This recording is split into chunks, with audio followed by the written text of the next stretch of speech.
8:33 de la mañana y ya están con nosotros Connie, nuestros panelistas de lunes, como cada lunes, Cristóbal Uneus, director de Data Science and Holster, y Claudio Alvarado, el director ejecutivo del IES, el Instituto de Estudios de la Sociedad.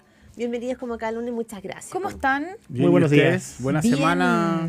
La marraqueta cruje para, Oye, para los los colocolinos. ¿Ustedes son colocolinos? Yo sí. Ah, con Yo razón, también, me pero quedé no soy tan feliz. fanático.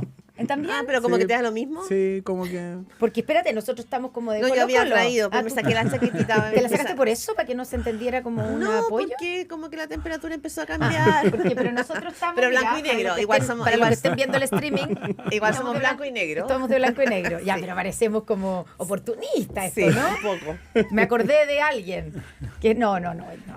Ya. Podría ser más de alguien, cuidado. De un líder político. Bueno, pero hablemos de, oye, Estados Unidos, pasemos por ahí. Yo les contaba así fuera de micrófono un poco la experiencia que me tocó a mí. Fíjate que lo que más me llamó la atención es la sorpresa. Yo he estado reporteando todas las elecciones presidenciales de Estados Unidos desde la primera de Obama. Y entonces me tocó cuando Donald Trump salió la primera vez, el impacto que había en los, sobre todo como esto era en Nueva York, en la élite, en los medios norteamericanos, Washington Post, New York Times, así todos mirando CNN, todos como con los ojos blancos sin entender nada.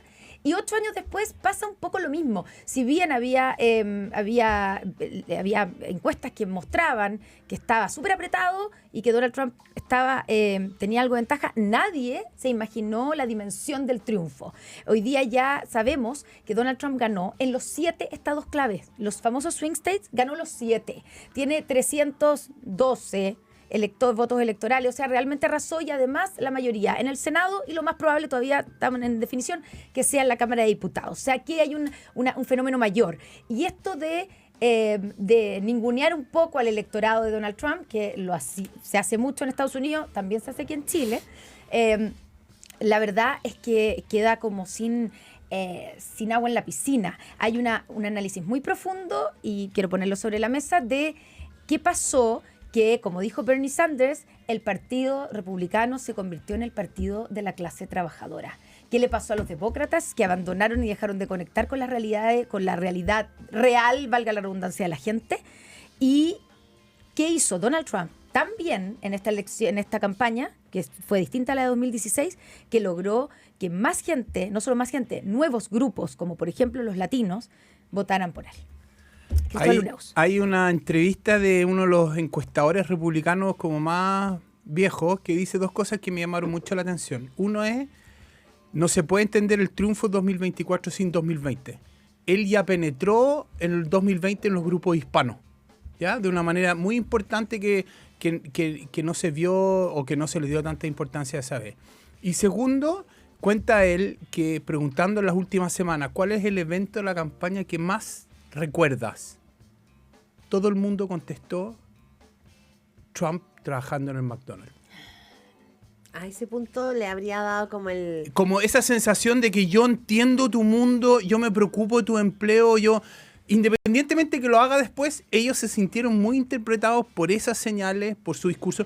No tiene políticas públicas muy, muy específicas, ¿no es cierto? Es más el discurso y la capacidad de generar esa sensación de que para dónde va la micro. Y lo último que quiero decir es que sabemos hoy día, faltan todavía votos por contar, ¿no es cierto?, que Kamala Harris sacó 11 millones de votos menos que Biden. Claro. Probablemente va a terminar en 7 millones, 6 millones y medio. Entonces, la pregunta es ¿por qué los demócratas se quedaron en la casa? No es que más gente se fuera a donde Trump, porque Trump sacó como 500.000 votos menos que la vez pasada. Entonces, la pregunta es, Trump llevó a su gente a votar, pero Kamala no. Que era en lo que se concentró la campaña en los últimos días. A mí me tocó ir a un par de actos de campaña de Kamala Harris y en lugares donde supuestamente eran demócratas. Entonces uno se preguntaba, ¿pero por qué está haciendo campaña aquí? En Pensilvania, por ejemplo, Filadelfia, Allentown. Y la respuesta era, porque el problema no es que la apoyen, el problema es que toda esta gente que la apoya vaya a votar ese día, porque no los convenció, porque sintieron que los temas que proponían se volvieron tremendamente identitarios, eran temas muy conceptuales que no tenían que ver con las preocupaciones de la gente que está preocupada. Y a mí me tocó entrevistar a la gente en la calle que te dicen el costo de la vida, el costo de la vida, el costo de la vida, y la migración relacionada no con temas tanto de seguridad como acá en Chile, sino que Con con empleo. temas de empleo. Y ahí está el voto latino también en favor de Trump. Claudio. Son muchos factores, ¿cierto? Pero a mí una de las cosas que más me llama la atención y que por supuesto incide en el resultado es que muchas de las cosas que se están diciendo ahora relativa al tipo de prioridades que Trump pone sobre la mesa y que empatiza con el electorado, referido a cierto ninguneo más o menos explícito y vehemente respecto de los votantes de Trump, en fin, todo eso ya lo habíamos visto cuando ganó Trump la primera vez y se olvidó muy rápido. Y a mí eso es lo que más me sorprende, cómo el mundo demócrata y más en general el mundo progresista a nivel global da la impresión de que no se tomó en serio el fenómeno que estaba ahí y hoy día vuelve a mostrar niveles de, claro, con el paso de los días va cediendo, pero en las primeras horas vuelve a mostrar el mismo tipo de perplejidad, el mismo tipo de rabia, a ratos desprecio respecto de los votantes de Trump y sus prioridades, y eso nos deja de sorprender, porque lo que uno hubiera esperado en su minuto cuando Trump gana la primera vez es que se hiciera una reflexión a la altura de las circunstancias, se preguntara qué es lo que está llevando a la gente a votar por Trump y no se partiera de la base que las grandes mayorías son racistas, xenófobas, etcétera, etcétera. Y eso lo hemos visto mucho y yo creo que ahora sí, uno supondría, el mundo demócrata y el mundo progresista más general debiera hacerse esas preguntas, pero también es verdad de que esto no ha pasado solo en Estados Unidos, de que hay reflexiones análogas, por supuesto no son idénticas, pero análogas, en Francia, en Inglaterra, en Chile, y el patrón se repite. Entonces lo que yo quiero poner sobre la mesa es que más allá de las diversas circunstancias locales que también sin duda influyen, hay algo así como un punto ciego permanente en el progresismo contemporáneo que le impide tomarse en serio lo que está detrás de estas votaciones. Sí. Yo no soy experta en elecciones, pero me imagino, porque esto está pasando, quizás es medio esotérico lo que les voy a decir, pero las emociones son un factor político en una elección. Me imagino que las emociones son, así como la energía, son un factor, además de las propuestas, Y yo me imagino que si uno mira, a propósito de lo que decías tú, Cristóbal Uneus, las imágenes, son las imágenes icónicas que de repente O sea, Donald Trump encarna la rabia, la molestia, tiene un rictus en la boca. Entonces, si hay gente que está enojada con el sistema, con el valor de sus alimentos, con el migrante que llega a su barrio, que le quita el espacio en el consultorio, etcétera, porque así lo ven, no digo que así sea, así lo ven, así lo viven, hay una rabia en la cual ellos sienten que está cristalizado su propio malestar o su mal humor. Versus una Kamala encantadora, claro, sonrisa. Que hablaba de la unidad, de la esperanza. Siempre como con una sonrisa que finalmente yo creo que si estás pasándolo mal te da rabia que el otro esté tan encantador. No sé si a lo mejor hay algo de eso. Pero pasan dos cosas. Yo creo que Kamala le dio demasiada importancia a la democracia y el valor de las instituciones y al final del día la gente quiere comer. Sí, por eso digo. No entiende esta cosa muy conceptual, de la democracia, siendo muy importante, ¿no es cierto? Y lo otro es que el 62% de los norteamericanos no ha ido a la universidad. Entonces, los demócratas se enfocan en los universitarios y los republicanos tienen más de la mitad del país a los cuales les hablan. Pueblo versus élite. Lo mismo que está pasando acá, ¿no es cierto? Y él lo hace muy bien. Yo creo que estoy súper de acuerdo con Claudio. El progresismo ningunea a la gente que piensa... El facho pobre que decían acá. A la gente que piensa distinto y no lo entiende. Entonces, en vez de tratar de empatizar, ponerse en el lugar de ellos, están regalando electorado a los republicanos. Yo además agregaría, como comentario tener a la vista, un poco en la línea de lo que decía ayer Carlos Peña, ¿cierto? Que la distinción correcta a mí me parece que no es necesariamente emociones versus racionalidad, sino que también hay preocupaciones que un determinado mundo político suele ignorar y que ha terminado despertando de modo patológico, ¿cierto? Dada la figura de Trump, pero con un trasfondo que no es irracional y que no es puramente emocional. O sea, el tipo de cosas que acompaña el discurso de Trump, más allá de su figura, son preocupaciones que vienen levantando durante décadas el mundo conservador a nivel global y que han sido ignorados y que no son puramente emocionales, tienen que ver con el sentido de pertenencia, tienen que ver con el valor de la vida familiar, tienen que ver con el respeto. Pero también, pero también, no sé, la Connie, tú estuviste allá, pero también es cierto que las propuestas que él hace no son de alta sofisticación. Ninguna. Vamos a ver ahora, entonces digo, sí, pero insisto, conecta con la emoción. Es que no es pura emoción, es que la preocupación por la religiosidad no es puramente emoción. Pero cuando dice que va a sacar a 1 millón de extranjeros del país, ahora vamos a ver cómo lo hace. Es que por eso esa es la gran pregunta. yo distinguiría entre el estilo de Trump, que es altamente problemático, y las preocupaciones que él ha levantado y el electorado que se mueve por esas preocupaciones, que no necesariamente lo hace con el mismo estilo que el propio Trump. Digo. Ahora, es verdad lo que tú dices, que hay un factor de religiosidad. También uno se encuentra con esa gente que te dice, yo por Kamala, con el tema del aborto, jamás. O sea, y ahí hay una línea roja. La línea roja que no van, y con los derechos reproductivos de las mujeres, y todo eso les parece horroroso. Entonces, hay un factor. Pero el principal es económico. Económico, sin duda. Y te digo, claro, cuando tú dices, ¿cómo no se aprendió esto desde el 2016? Pero es que ha cambiado mucho en 8 años. Entre medio, Donald Trump perdió. Después de esto, Donald Trump no reconoció la derrota del 2020. Y no lo reconoce hoy día todavía. Hasta el día de hoy. Lo acusan, y que probablemente es real, de incentivar el asalto al Capitolio, que se vio como el ataque más importante a la democracia estadounidense en el último siglo.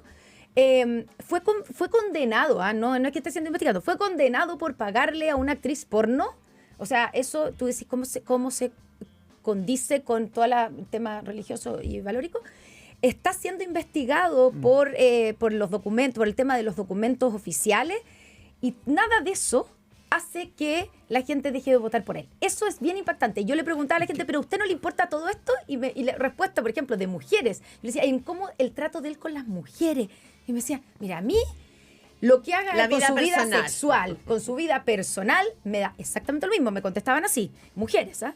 A mí, que administre este país como administra su empresa, y que haya trabajo, y que me baje el precio de los alimentos, yo estoy perfecto. El resto me da lo mismo. Así, porque de afuera uno a veces no puede entender. El tema económico, recuerden, también fue un factor por la cual ganó Sebastián Piñera. Sí. ¿No es cierto? Entonces, es la economía estúpida. Es la economía, ¿no es cierto? Entonces sí, yo creo que ahí hay similitudes con lo que ha pasado en otros países. Ojo, lo que decía Claudio, todas las democracias avanzadas, todos los gobiernos que han ido a elecciones, todos han perdido. No ha ganado ninguno la reelección. En Suecia, en Francia, en todos estos países. Entonces es un fenómeno mundial donde la gente dice, oye, basta, preocúpate de mi bienestar, de mi empleo. La inflación ha sido un fenómeno mundial. Entonces yo creo que ojo con esas cosas, porque esas cosas también pegan acá. Ahora, solo voy a agregar una cosa, Claudio, es que llama la atención que mirado desde afuera, mirado desde aquí, porque nosotros también hemos tenido el problema de la inflación, Estados Unidos ha manejado muy bien la inflación. Lo que pasa es que no es suficiente. La gente dice, me da lo mismo, lo que costaba antes, yo iba al supermercado, me costaba $100, te lo dicen así. No te hace hoy día sentido, 250. no te recuerda lo que te está pasando. Entonces, acá. A mí que hayan podido controlar la inflación, a mí no se me refleja en la cuenta de final de mes. Pero hay algo, lo que yo digo, que hay algo más profundo, y es cómo los partidos de derecha están conectando con las necesidades y el mundo popular. Y lo digo porque en Francia, hasta en los 70, en los 80, la clase trabajadora votaba por el Partido Comunista y hoy día vota por el Frente Nacional. En Holanda está pasando exactamente lo mismo, en varios países europeos. Ese es como el cambio de paradigma que llama la atención. Efectivamente, esto, como decíamos antes, no es un fenómeno solo norteamericano, y por eso a mí me parece que el clivaje adecuado no es tanto el que habitualmente se pone sobre la mesa, sino otro tipo de clivajes que se han ofrecido para explicar estos fenómenos. Por ejemplo, Chantal del Sol, una intelectual francesa, mirando el caso francés, pero que tiene semejanzas con esto, ella sugiere que aquí la división clave es aquellos políticos que conectan con el arraigo de la población rural, de sus preocupaciones tanto económicas como de otro tipo, versus élites cosmopolitas que están solamente preocupadas de emancipar al mundo y miran con cierto desprecio, al menos indiferencia, las preocupaciones básicas de esas poblaciones rurales, y el eje urbano-rural también se repite en Estados Unidos. Uno lo mira y es clave, es un muro. Es rural, sí. Es rural. Y también creo que pone sobre la mesa la tragedia, ¿cierto? Porque todo esto sugiere una sociedad altamente fracturada, y la gran pregunta que iba a estar sobre la mesa cualquiera de los dos candidatos que ganara es cómo se gobierna una sociedad así de dividida. El estilo Trump ciertamente no ayuda, pero claro, también es cierto que esto es un problema que habría tenido cualquiera de los dos, porque la división está ahí, solo que en el caso de Trump el triunfo fue más holgado de lo que esperaba. Ahora, bueno, ya tenemos que ir a algo nacional, pero una cosa del análisis de la interna y de lo que uno puede leer como reflejo de este espejo, digamos, en términos de la votación de la ciudadanía. Y otro es como el mundo está como con la respiración como tapada, porque esto va a tener también una traducción en la política y en la geopolítica mundial. Es decir, no es solamente el cotidiano, las cuentas de la luz, la inflación, la derecha que representa mejor esos anhelos versus una izquierda que no lo está viendo, sino qué va a pasar ahora con las alianzas políticas, qué va a pasar ahora con el rol de Estados Unidos en Ucrania, Medio Oriente. Esas son cosas que nosotros vemos muy lejanas, pero que también van a incidir en la economía mundial, en cómo se reordena no solo la economía, la geopolítica. Oye, pero el alza también del aumento de los intereses que ha prometido Donald Trump en esta tendencia de proteccionismo. Bueno, ¿va a revisar los acuerdos de libre comercio? Nosotros tenemos el acuerdo de libre comercio y eso es lo que nos protege del alza de aranceles. Pero ¿qué pasa si quiere revisar eso Donald Trump en una medida? Claro, todos dicen Chile es poco importante y en esta pasada es bueno ser poco importante porque nuestro comercio no es tanto. Hay quienes están diciendo que, ojo, que Chile tiene que estar atento a la relación de Argentina, Estados Unidos con Argentina. Que quiere ser el mejor amigo. De hecho, ya Milei va a ver a Donald Trump esta semana. Bueno, ahí y aterricemos también con el tema económico chileno, porque la semana económica fue bien del terror. Ahora, la economía chilena está mal hace 15 años, 14 años. Hace 14 años que no crece la productividad de la economía. Entonces, esto es simplemente otro punto más en esa misma tendencia y nos hacemos los locos. Entonces no puede haber progreso si el país no crece y quizás lo que a mí más me llama la atención es que no hay ningún país en el mundo que haya llegado al desarrollo haciendo lo mismo. Y nosotros estamos haciendo lo mismo hace, 35, 40 años. Entonces no da, podremos crecer un mes 3%, otro 2,5%, pero así no vamos a llegar al desarrollo. Entonces, si 1,6 que es 0, 1,5... Aquí lo que hay que cambiar es la tendencia de largo plazo y ahí yo veo el mundo político no abordando el problema de fondo, que es desagradable porque hay que tomar decisiones duras, ¿no es cierto?, en un montón de mercados impopulares y nadie las quiere hacer. Y yo creo que si uno mira Argentina, Milei está tomando decisiones impopulares porque sabe que la cosa no da y el país sabe que la cosa no da. Claro, ahora también es cierto que Milei se enfrentó con un cuadro de deterioro mucho más acentuado que el chileno, y eso, aunque parezca paradójico, facilita las cosas, digamos, desde el punto de vista de las decisiones de los actores políticos. A ver, respecto a lo que pasa en Chile, yo coincido con Cristóbal, efectivamente el estancamiento es de larga data, no es solo de los últimos meses, pero también es verdad que el gobierno, que siempre es el principal responsable de la conducción de los procesos del país, se ha equivocado. Yo creo que se ha equivocado sobre todo en el discurso triunfalista, celebrando cosas que después, celebraciones que después han envejecido muy mal.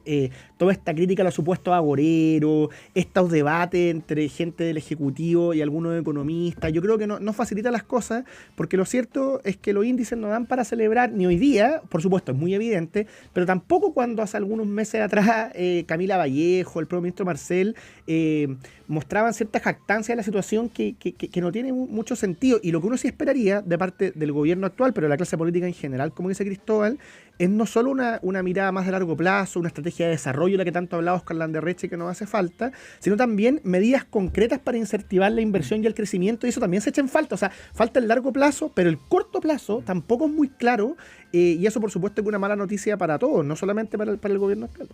Decía, Andrés Velasco estaba de paso por Chile, dio una entrevista en el Mercurio y también estuvo en Mesa Central. Y él dice algo que lo viene diciendo, no sé, Andrea Repeto y muchos otros, bueno, también Josefina Arao, mucha gente. El problema en Chile hoy día pasa más por la política, porque la política tampoco está permitiendo los acuerdos, porque la política tampoco está permitiendo, ¿no es cierto?, tener mirada de largo plazo, porque la política tampoco está permitiendo hacer ese vuelo. ¿No es verdad, Cristóbal Luneus? Es decir, sin duda la política también. Como la UIFA, decía Andrés Velasco. Pero el poder de los grupos económicos en el lobby por sus intereses es brutal, ¿no es cierto? Y eso también afecta a la política y entonces no son neutros a los cambios que está pasando, y ahí lo que se echa de menos, ¿no es cierto? Y lo que uno ve en el mundo en general es que la derecha, que está más ligada al mundo económico, tiene más independencia, y eso aquí se echa de menos. Entonces, obviamente la política toma las decisiones al final, pero los grupos económicos no son neutros a los cambios que se hacen. Cabotaje marítimo, ¿no es cierto?, la reforma de pensiones, ley de pesca, ley de ISAPRE, ¿no es cierto? Entonces, está bien, al final del día el político es el que toma la decisión, pero el mundo no es blanco y negro. Buen punto ese. Claudio. Sí, a propósito de la derecha, yo agregaría además que como vamos a entrar muy próximamente en un ciclo parlamentario presidencial y además dado todo lo que está ocurriendo en diferentes ámbitos, sugiere que es al menos probable que haya un cambio de color político en el Ejecutivo. Me parece que el principal desafío que se le va a empezar a aparecer a la derecha cada vez con más fuerza son respuestas concretas a las mismas preguntas que hoy día se le hacen al Ejecutivo. ¿Qué plantea usted en el corto plazo para fomentar y favorecer la productividad y el crecimiento? ¿Cuáles son sus proyectos alternativos de cara al mediano plazo como estrategia del desarrollo? Eso hoy día para el Ejecutivo es muy incómodo, pero me parece que la derecha debiera tener muy presente de que son preguntas que muy próximamente se le van a empezar a aparecer por de pronto a la candidata presidencial, pero yo diría más en general al sector. O sea, la derecha, lo hemos hablado durante los últimos años, tiene que hacer un cambio de switch, bueno, hoy día urgente, ¿cierto? Pasar de la crítica legítima, yo creo que en muchos casos fundar el gobierno actual, a propuestas alternativas muy claras que le permitan transmitir a la ciudadanía, bueno, qué se va a hacer en caso de llegar a la moneda. El escenario, insisto, no está garantizado, pero es al menos posible. Claudio Alvarado, Cristóbal Uneus, muchas gracias por esta conversación iniciando aquí, arrancando la semana. Muchas gracias a ustedes. Buena semana, Buena Claudia. semana. Muchas Chao, chao. gracias. Estén bien, buenos días.